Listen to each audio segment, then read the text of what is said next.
how do you create a marketing strategy? Let's talk about it. In today's video, we're going to talk about when you should be creating a marketing strategy and then how to create a marketing strategy. So let's go ahead and jump right in. And hello and welcome. If you are new, my name is Jessica. I am a marketing consultant. I have 10 years of experience. I am also an expert vetted freelancer on Upwork. That's the top 1% of all global talent. Just in case you're like, who is this Jessica chick? Does she know what she's talking about? And yes, I do. So let's go ahead and jump right in. To get the first question out of the way, when do you need to have a marketing strategy? And to that I say, as soon as you start marketing. Any sort of marketing effort that you start, that's when you should have a marketing strategy. Now, listen to me. It doesn't have to be this 25-page deck that's branded and complicated and a marketing agency put it together. No, a marketing strategy can truly be as simple as a one-pager. It's just your roadmap. It is your roadmap that showcases the goals that you have for marketing, and then it includes a few key pieces of information. But I'm telling you, it does not have to be anything fancy. It could just be a one-pager in a Google Doc. It just gives your marketing efforts direction and purpose. So we got the first question out of the way. The second question is, how do you go about creating a marketing strategy? So let's talk about it. So the first thing to include on your marketing strategy is the purpose. What is that North Star? What's that goal? What's that objective you're trying to achieve with marketing? And I've been in the game. I have been in the game far too long. I know that nearly every business has the same objective. When it comes to marketing, they want revenue. Hands down, they want revenue. They might say they want website traffic. They might say they want more leads or more followers or more email subscribers. But when you start talking to them more, it's revenue, right? What does a lead give you? A lead gives you a customer eventually. We need to design this marketing strategy so that it moves the needle forward and it impacts the bottom line in a very positive ROI type of way. So now that we have the objective, designing a marketing strategy that is centered around revenue, then I like to dig a little bit deeper. Well, what type of revenue are you looking for? Are you looking to maintain? Are you looking to increase? If so, how much are you trying to increase? Because a marketing strategy designed for a business that's hoping to bring in an extra 100K each month is going to look very different than a marketing strategy that's designed to, bring in 50,000 new subscribers over the course of the year, right? So we're reverse engineering the end results. So depending on how ambitious your goals are, that's really going to impact our marketing efforts, what channels we're going to prioritize, how much is ad spend, what levers are we going to pull in this process in order to get that end result of X amount of more revenue. So next, I want to know about the business model and the buyer's journey. So I need to understand the business. It seems like it's rarely ever just a marketing conversation.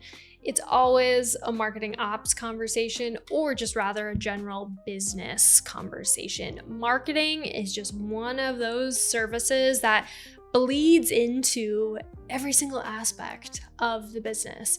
So I need to understand what's the buyer journey here? Is this an e-commerce brand? How are we getting customers in the door? Is it a referral business? I need to know the nitty-gritty details in how we're actually bringing a lead from point A to point Z, becoming a paying customer. So that's crucial. Next is the buyer journey. I want to understand the target audience. Who are we targeting? What problems do they have? What pain points do they have? How much do those pain points hurt? How much are they willing to spend? Is this a repeat service that they can come in month after month? I want to know who this customer is. I want to walk a few steps in their shoes to really understand them, because when it comes to marketing, right, it's not only finding channels. What are the right channels to reach them? Let's say I'm trying to reach Grandma Joe. Is she on TikTok?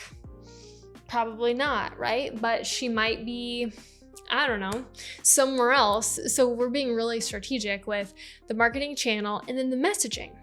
Who are they? Their pain points. What can we say? What pain point is going to hurt the most in order to get them to take action? So we have to break all of that down in order to reverse engineer the marketing strategy. So the next piece of this is your marketing channels. Where can you connect and find your target audience? And just going back to the target audience piece briefly, I swear, the companies that understand their target audience inside and out do the best marketing. Now, I know that sounds kind of crazy to like really understand them, like their pain points, what motivates them each and every day, what keeps them up at night. Like that seems a little invasive, but I'm telling you, if you can get to that level of detail with your target audience, your marketing is going to do so much better. It's going to be so much more effective because you're really touching on those pain points. And I think that companies that sell a product or a service, essentially a solution that addresses those pain points on like a deeper level, will have better customer value. Like, let's be honest, when we think about different types of businesses, obviously you have a jewelry business. That is a very different game than maybe like a meal replacement company, right? And one could argue with a meal replacement company, you might be able to tease out some attributes from your target audience, right?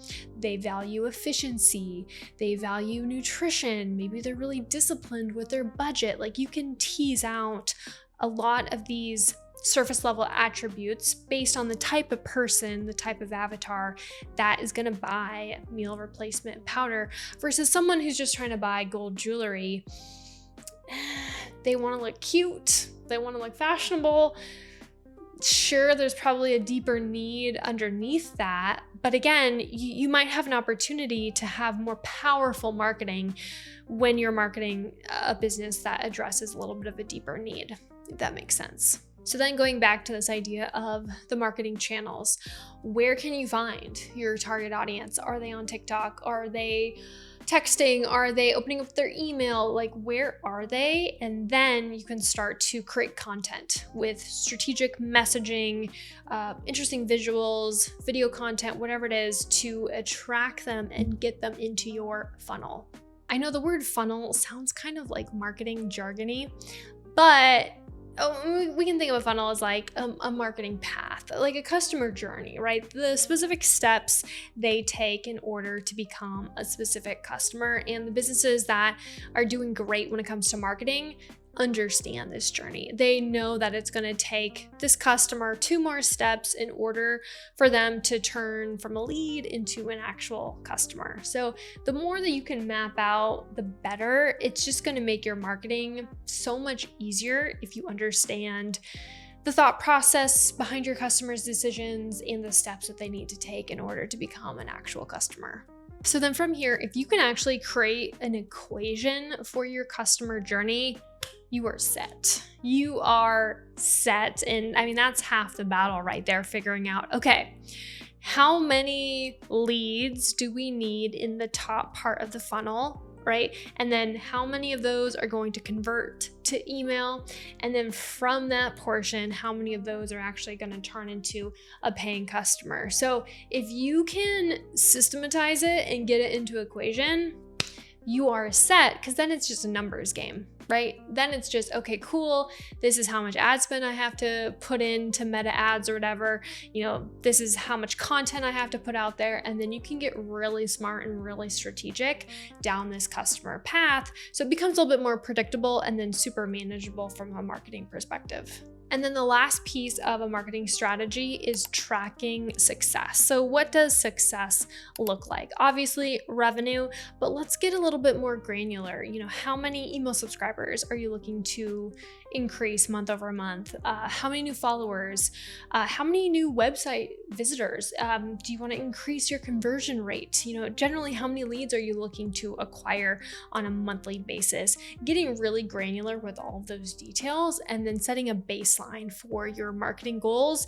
Having a baseline goal and then having a stretch goal. So again, you're striving towards that revenue number on a monthly basis. In a nutshell, that's pretty much your marketing strategy. And again, it doesn't have to be this crazy elaborate 50-page marketing deck if you don't want it to be. It could just be a one-pager Google Doc that lists these foundational steps. That's your marketing strategy right there. And something I'll note is it can evolve, right? Especially as the business grows and you get traction, it can evolve. You can add more marketing channels. You can add in second and third target audience avatars. Like, you can definitely expand your marketing strategy, but at the very least, you have a baseline to start with to give your marketing efforts a roadmap, to give them a direction, so you're not just flying blind and just posting to post or sending an email just to send an email. It all comes back to revenue, and it all comes back to your ultimate marketing strategy. So hopefully that was helpful. Let me know if you have any questions, and I'll see you in the next one.